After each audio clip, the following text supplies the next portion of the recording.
Hello friends, welcome to our channel. Friends, आज आपण पाहणार आहोत भारतीय राज्यघटनेबद्दल संपूर्ण माहिती. फ्रेंड्स, व्हिडिओ पूर्ण बघा, लाईक, कमेंट, शेअर करा आणि सबस्क्राईब करायला अजिबात विसरू नका. तर चला पाहूया आपण ऑल कॉम्पिटिटिव्ह एक्झाम साठी युजफुल आहे. तर भारतीय राज्यघटनेबद्दल माहिती. नंबर 1 वर आहे लिखित घटना आहे. आपली राज्यघटना लिखित आहे. नंबर 2 एकेरी नागरिकत्व. नंबर 3 एकेरी न्याय व्यवस्था आहे. नंबर 4 धर्मनिरपेक्षता. नंबर 5 कल्याणकारी राज्य. नंबर 6 मूलभूत हक्कांचा समावेश. नंबर 7 मूलभूत कर्तव्यांचा समावेश. तर हे आहे मूलभूत वैशिष्ट्ये आपल्या राज्यघटनेबद्दल. लिखित घटना, एकेरी नागरिकत्व, एकेरी न्याय व्यवस्था, धर्मनिरपेक्षता, कल्याणकारी राज्य, मूलभूत हक्कांचा समावेश आणि मूलभूत कर्तव्यांचा समावेश. तर ही माहिती आपल्याला ऑल कॉम्पिटिटिव्ह एक्झाम मध्ये विचारण्यात येते. तर पुढे पाहूया घटना समितीतील महत्त्वाच्या समित्या. हा प्रश्न सुद्धा येतो आणि खूप महत्त्वाचा पार्ट आहे हा. तर मसुदा समिती. नंबर 1 मसुदा समिती डॉक्टर बाबासाहेब आंबेडकर. मसुदा समितीचे अध्यक्ष डॉक्टर बाबासाहेब आंबेडकर आहेत. नंबर 2 संघराज्य राज्यघटना समिती पंडित जवाहरलाल नेहरू. नंबर 3 घटना समिती. घटना समितीचे अध्यक्ष डॉक्टर राजेंद्र प्रसाद. नंबर 4 मूलभूत हक्क समिती सरदार वल्लभभाई पटेल. नंबर 5 प्रांतीय राज्यघटना समिती सरदार वल्लभभाई पटेल. नंबर 6 वित्त व स्टॉप समिती डॉक्टर राजेंद्र प्रसाद. नंबर 7 सुकून समिती डॉक्टर के.एफ. मुन्शी. तर ही होती सर्व घटना समितीतील महत्त्वाच्या समित्या आणि त्यांच्या अध्यक्षांबद्दल माहिती. आता पुढे पाहूया भारतीय घटनेत घेतलेल्या गोष्टी. आता आपल्या घटनेमध्ये कुठून कुठून आपण कोणत्या कोणत्या देशाकडून काय काय घेतलेलं आहे ते पाहूया. संसदीय शासन पद्धती ही इंग्लंडकडून घेण्यात आलेली आहे आणि मार्गदर्शक तत्वे हे आयर्लंडकडून आपण घेतलेले आहे. मूलभूत हक्क अमेरिकेकडून, न्यायमंडळाचे स्वातंत्र्य अमेरिकेकडून घेतलेले आहे. न्यायालय पुनर्विलोकन अमेरिका आणि कायद्याचे अधिराज्य इंग्लंडकडून घेण्यात आले आहे. सामूहिक जबाबदारीची तत्वे इंग्लंड, कायदा निर्मिती इंग्लंड, लोकसभेचे सभापतीपद इंग्लंडकडून, संसदेच्या दोन्ही सभागृहांचे संयुक्त अधिवेशन ऑस्ट्रेलियाकडून घेण्यात आलेले आहे. संघराज्य पद्धत कॅनडाकडून आणि शेष अधिकार कॅनडाकडून घेण्यात आलेले आहे. तर हे सर्व इतर देशांकडून आपण आपल्या राज्यघटनेमध्ये हे पाठ समाविष्ट करण्यात आलेले आहेत. तर त्यांच्या राज्यघटनेमधून हा पाठ सर्व आपण आपल्या राज्यघटनेमध्ये घेण्यात आलेला आहे.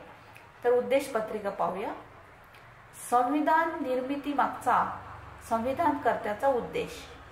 उद्देशाला संविधानमध्ये किती स्थान देण्यात आलेले आहे. जर देण्यात आले नसेल तर घटनेतील दुरुस्ती करून त्याची पूर्तता करणे.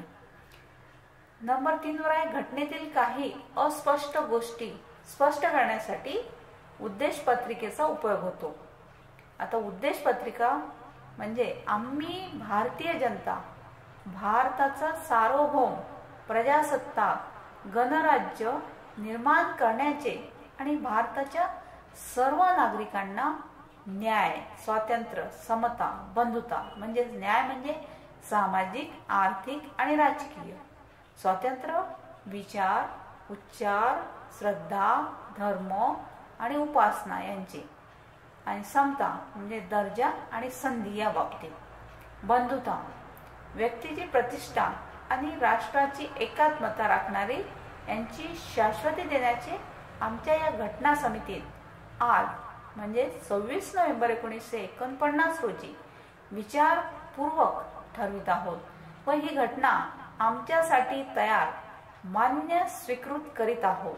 तर हे आहे उद्देश पत्रिकेमध्ये सर्व न्याय, स्वातंत्र्य, समता, बंधुता आणि ते न्याय, स्वातंत्र्य, समता, बंधुता कोणत्या कोणत्या गोष्टींवर आहे ते सर्व दिलेलं आहे. आणि हा प्रश्न सुद्धा आपल्याला कॉम्पिटिटिव्ह एक्झाम मध्ये विचारण्यात येतो. आता पाहूया राज्यव्यवस्थेचे स्वरूप. आता राज्यव्यवस्थेचे स्वरूप कोणते आहे? सार्वभौम, प्रजासत्ताक, गणराज्य.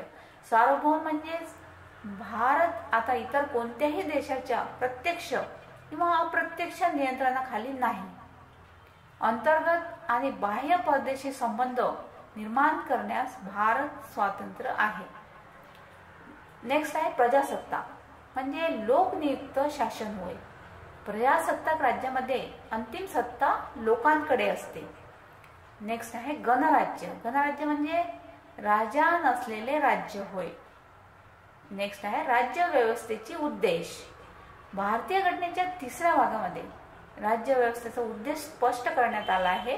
त्यासाठी भारतीय घटनेत पुढीलपैकी 4 उद्देश पत्रिकेत सांगितलेली आहे, म्हणजेच प्रिएम्बल मध्ये. आता प्रिएम्बल मध्ये मग आपण पाहिल्याप्रमाणे न्याय, स्वातंत्र्य, समता, बंधुता. न्याय सामाजिक, आर्थिक, राजकीय आणि स्वातंत्र्य विचार, उच्चार, श्रद्धा, धर्म आणि उपासनामध्ये.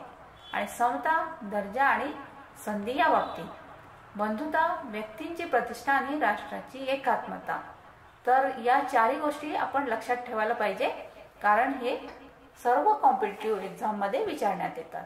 नेक्स्ट आहे 41व्या घटना दुरुस्तीनुसार उद्देश पत्रिकेत केलेला बदल. आता 41व्या घटनानुसार कोणता बदल करण्यात आला आहे? समाजवादी हा शब्द या दुरुस्तीनुसार उद्देश पत्रिकेत नमूद करण्यात आला आहे. धर्मनिरपेक्ष, कोणत्याही धर्माला अनुसरून राज्यकारभार केला जाणार नाही. अखंडता, भारतातून कोणतेही राज्य निघून जाणार नाही. भारतातील अखंडता टिकून राहील. राज्य निर्वाचन आयोगाबद्दल आता संपूर्ण माहिती. राज्य निर्वाचन आयोग